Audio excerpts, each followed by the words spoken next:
Let's flip the English classroom. Hello, dear students. Today we are going to study Unit 8, Chores. Our first grammar topic is present simple. The present simple tense is the base form of the verb.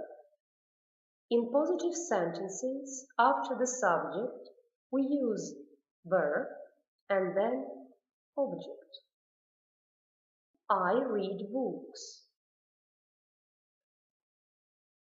The third person singular, he, she, it, adds an ending s. She uses a computer. Look at the rules for the third person singular. In general, we add ending s. I work, he works. For verbs ending in consonant plus y, we use ending ies. I study, she studies. For verbs ending in o, sh, ch, x, s, we use ending es. I wash, he washes.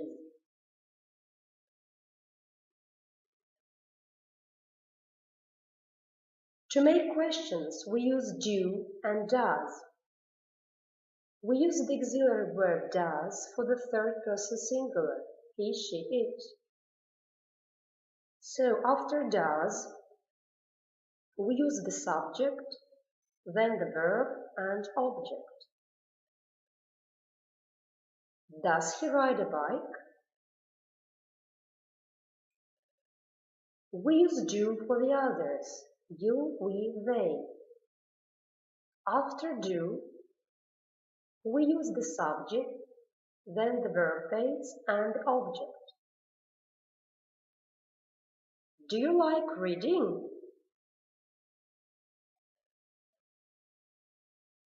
To make the negative form, we use do not, don't for you, we, they, or does not, doesn't for he, she, it. After the subject, we use do not, then the verb and the object, or the subject then does not, the verb and the object. They don't play hockey. We use present simple for actions in the present taking place once, never, or several times. Look at the example. It often rains in my hometown. We use the present simple for a fact, general truth, profession, state or condition. The example is, the sun rises in the east.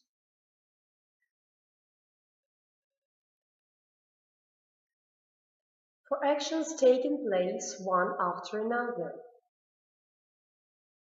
I usually get up at 7 o'clock, take a shower and have breakfast. For actions set by a timetable or schedule. The example is, the bus arrives at 6 tomorrow. Look at the signal words for the present simple tense. Always, every, often, normally, usually, sometimes, seldom, never, first, then. Now let's practice. Complete the sentences, use the present simple. Tom knows a lot of people. We don't watch TV very often. Do you live near here? He always finishes work at 6 o'clock. We don't travel very much. I never meet a lot of people at work. Water boils at 100 degrees Celsius. Does your sister live in London? They don't speak English. What time do you usually have breakfast? Now let's speak about prepositions of time. We use at for a precise time. At 7 o'clock, at 8:30, at dinner time, at lunchtime, at noon, at night, at midnight. We use at in these common expressions: at the moment, at the weekend, at Christmas, at Easter, at the end of. Let's look at the examples. I always get up at 7:30. I'm in Paris at the moment. Are you going away at the weekend? Where will you be at Christmas? I'm going on holiday at the end of July. Do you sleep well at night? We use on for days and dates. On Monday, on Saturday afternoon, on Tuesday evening, on the 25th of December, on New Year's Day, on my birthday, on weekdays. Now examples. What do you usually do on Sundays? The party is on the 20th of December. I get up early on weekdays. Are you going to the cinema on Saturday night? She's meeting her friend on Monday morning. We use in for months, years, centuries, and long periods. In January, in 1973, in the next century, in winter, in the morning, in the afternoon, in the evening. Let's look at the examples.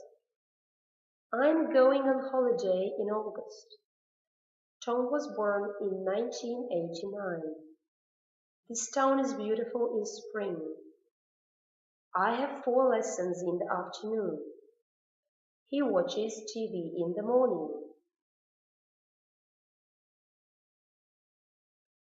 We do not use at, on, or in before this, last, next, and every.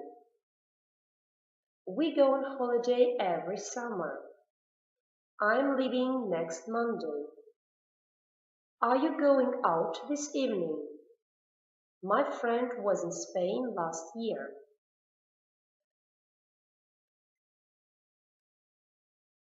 Now let's check yourself. Complete the sentences using the prepositions of time. Bye. See you on Friday. Where were you? On the 23rd of March. I usually get up at 7 o'clock every morning. My sister got married in August. I often go away at the weekend. Are you doing anything on Saturday night? Does she often go out In the evening.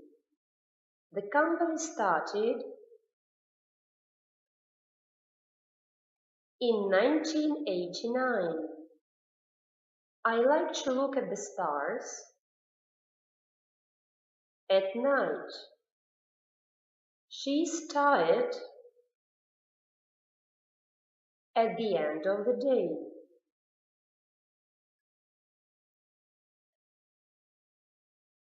Now we are going to talk about expressing obligation and necessity in English. We use the modal verb must to express strong obligation to do something, necessity, duty, responsibility, requirement.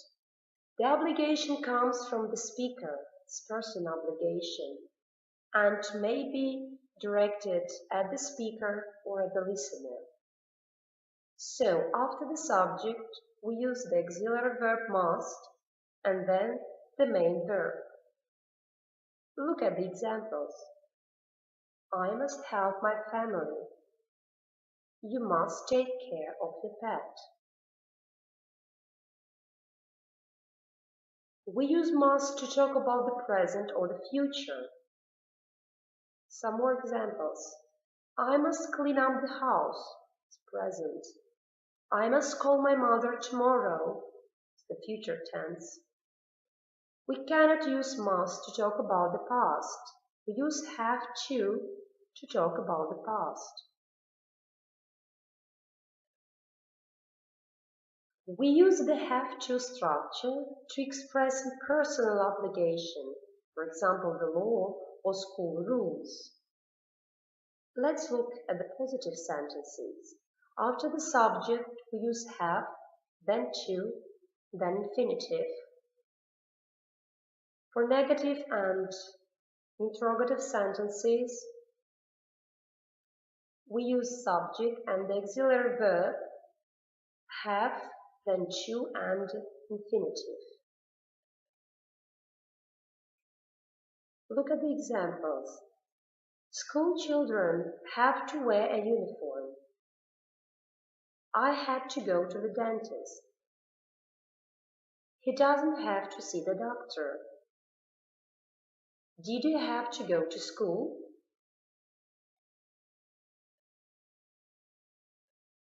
The modal verb should can be used instead of must if the speaker wants to sound less categorical. Should expresses mild obligation, advice, or recommendation. After the subject, we use the auxiliary verb should and then the main verb. Examples. We should help Mom with the grocery shopping. You should do your best and work hard.